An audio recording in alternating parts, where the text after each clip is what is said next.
Анабель хүүхэлтэй кинон дээр л байдаг гэж та бодож байна уу? Тэгвэл энэ хүүхэлтэй үнэндээ бодит амьдралаар байсан гэвэл та итгэх үү? 1970 онд нэгэн сувлагч охин түүний ээж нь энгийн Raggedy Ann хэмээх хүүхэлтэй бэлгэлжээ.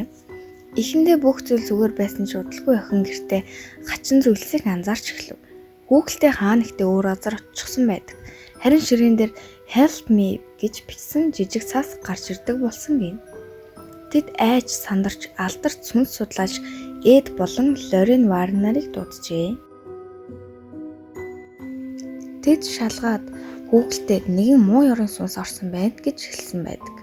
Тэд Анабелийг тусгай хайрцагт хийж Touching Could Be Deadly буюу хүрвэл үхэл авчирна гэсэн бичгтэйгээр музейд хадгалсан байна. Өнөөдөр ч тэр хүүхэлтэй музейд хадгалагдаж байгаа. Зарим хүмүүс бүр тэр өөрөө хөдөлгөөг харсан гэж ярьдаг. Харин чи итгэж байна уу? Энэ зүгээр нэг домог уу? Эсвэл бодит аим шигний түүх үү? Сэтгэгдэл хэсэгт бичээрэй.